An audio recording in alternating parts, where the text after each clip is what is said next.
pemirsa di Hidup Sehat. Tadi kita masih membahas mengenai apa aja nih herbal-herbal yang mampu menurunkan kolesterol. Terakhir tadi ada teh rosella nih, Dok. Katanya mampu menurunkan kolesterol. Tunggu. Diapain sebenarnya? Yang mana rosella? Kasih lihat dulu, jangan-jangan nggak tahu nih pemirsa. Lihat dulu. Nah, itu. Rosella seperti ini ya. Biasanya memang dijual dalam bentuk kering. Gitu. Dia sifatnya asam karena banyak mengandung vitamin C sebagai antioksidannya. Kemudian juga mengandung namanya antosianin dan pektin. Nah, itu fungsinya dia untuk mencegah terjadinya pembentukan kolesterol. Gitu. Nah, kemudian antioksidan juga kan dibutuhkan untuk mencegah supaya pembuluh darah kita tetap elastis ya, sehingga tidak terjadi luka. Jadi kalau kita tuh luka tuh di plester, nah si kolesterol yang katanya jahat itulah sebagai plester di dalam pembuluh darah. Gitu. Nah, diapain ini, Dok? Ini caranya yaitu tinggal diseduh aja. Jadi 6 rosella kemudian diseduh dengan air panas. Nah, diseduh sampai air panas, kemudian ditunggu sampai hangat, baru dikonsumsi. Boleh ditambah madu. Tapi minumnya boleh tunggu agak dingin dulu kan ya? Boleh. Takutnya panas dong bibirnya nanti ya. Oke. Nah, di depan kita sekarang setelah rosella sebenarnya ada banyak lagi bahan-bahan alami. Ini yang bahan herbal yang bisa juga menurunkan kolesterol. Apa aja, Dok? Kita nah, ini ramuan yang ketiga ya. Nah, ini kita menggunakan daun jati Cina, daun jati Belanda. Nah, ini daun jati Cina seperti ini, bentuknya dia lebih muda ya. Nah, daun tadi jati kita Cina, udah hemat waktu ya, udah kita panaskan sebenarnya tadi ini, sudah kita buat mendidih, baru kita masukkan ramuan seperti ini apa? Daun jati Belanda. Daun jati Belanda, oke. Daun jati Cina, daun jati Belanda, ini fungsinya dia untuk mencegah penyerapan lemak. Mencegah penyerapan lemak. Jadi ini adalah daun jati blasteran ya, Cina Belanda jadi satu. Kemudian ini tempuyung. Ya, nah kemudian ini apa nih atau lagi? Tempuyung. Ini tempuyung. Kemudian nah ini namanya kunyit. Kunyit ini bagus karena dia mengandung kurkuminoid. Fungsinya apa? Dia sebagai antioksidan juga meningkatkan ekskresi dari empedu. Nah, bahan bakar disiapkan untuk bisa mencerna lemak betul, sebenarnya kan? Bahan bakarnya kan kolesterol. Jadi memang dia menurunkan kolesterol dengan cara dia banyak-banyak tuh mengeluarkan empedu. Nah, ini meniran sebagai dia antioksidannya juga. Kemudian dan ini mungkin udah tahu ya bahwa ini teh hijau. Teh hijau juga fungsinya untuk mengurangi kadar lemak ya, sama mengurangi penyerapannya gitu.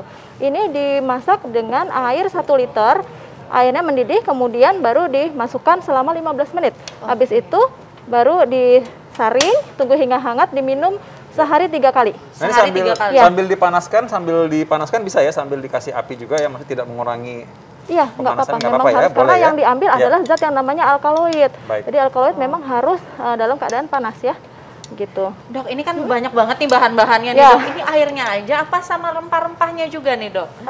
Nanti disaring. Disaring ya? Disaring, tinggal apa airnya aja yang kita konsumsi. Gitu. Biasa ibu-ibu yang nggak mau rugi ya, jadi mau diambil daun-daunnya juga, diambil juga sama dia ya. Udah keluar jiwa ibu-ibunya. Nah, Dok, ini kan ribet banget nih. Kalau misalnya kita masak pagi, siang, malam, boleh nggak kita masak pagi doang? Habis itu nanti diminum buat malam juga atau buat siang gitu, Dok? Iya, memang ini adalah ramuan untuk 1 hari. Oh, oke. Jadi memang ramuan ini untuk 1 hari nanti jadi 3 gelas. Gitu, pagi, siang, malam. Jadi nggak apa-apa ya, kalau misalkan malam harus dipanaskan lagi atau gimana? Enggak, langsung aja ini. Oh, langsung aja. Jadi kalau malam udah telanjur dingin nggak apa-apa ya? Nggak apa-apa. Boleh nggak, biar kalau nggak ribet lagi yang masak Nisa aja, saya tinggal ngambil doang gitu. Oh gitu. Kayaknya lebih ribet kirim-kirimnya deh. Ya, oke, baik. Nah, ini kita udah tunggu berapa panas nih ya? Ini udah cukup? 15 menit ya, kalau untuk yang betul ada 15 menit, kemudian api kecil 15 menit. Nah, habis itu baru dikonsumsi sehari 3 kali ya. Misalnya ada api kecil ya, udah oke. Baik. Jadi kalau misalkan kita minum sehari 3 kali tadi ya, ya bisa berapa lama atau berapa hari? Apa tiap hari memang kita harus minum? Ya, jadi ini kan memang sudah teruji klinis ya, dan ini biasanya ramuan ini diminum selama 28 hari. Oh ya, terus kemudian ini tidak boleh digunakan untuk ibu hamil, ibu menyusui, kemudian pada penderita penyakit jantung berat, pada penderita diabetes. Nah, apa kriterianya untuk meminum ramuan ini yaitu pada kolesterol yang ringan. Jadi di bawah 250. Nah, kalau misalkan digabung dengan obat-obatan, misalkan ada orang yang sudah minum obat kolesterol atau minum obat diabetes misalnya, apakah boleh ditambahkan dengan ini? Boleh, tapi di jarak 2 jam. Oh, jarak 2 jam untuk menunggu usus kita atau lambung kita pencernaan sudah selesai ya, sehingga tidak bercampur dalam pencernaan. Betul. Wow, keren banget. Jadi karena itu kita adil ya, jadi Nusantara kita ini udah menyiapkan untuk anti kolesterol. Udah tahu orang Indonesia tuh senang makan yang berbau kolesterol juga gitu. Bener banget, ya? Karena memang enak banget, Dok, makanan-makanannya. Nah, apa nih, Dok, tipsnya, Dok, untuk penurunan kolesterol dari rempah-rempah ini? Baik, jadi sebelum kita membicarakan mengenai herbalnya, yang pertama adalah kita perubahan pola makan ya, supaya kita preventif agar tidak terjadi kolesterol yang berlebih. ya supaya pertama adalah batasi konsumsi gula, karena kalau kita mengkonsumsi gula yang tinggi itu juga nanti ujung-ujungnya kolesterol juga akan meningkat. Yang kedua yaitu batasi konsumsi lemak yang seperti dari gorengan, kemudian juga aktivitas juga, pola tidur juga harus diperhitungkan ya.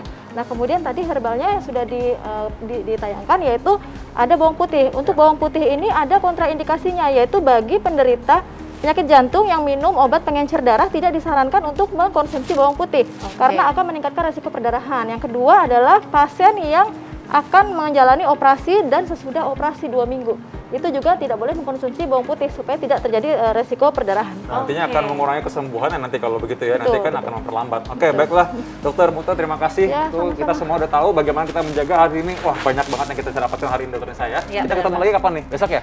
Besok. Jadi Senin sampai Jumat jam 1 sampai jam 2 siang hanya di TV One. Oke, salam semuanya, semoga semua sehat. Saya Dr. Vito Damai. Saya Dr. Angga Nisa, Indonesia hidup sehat. Mantap.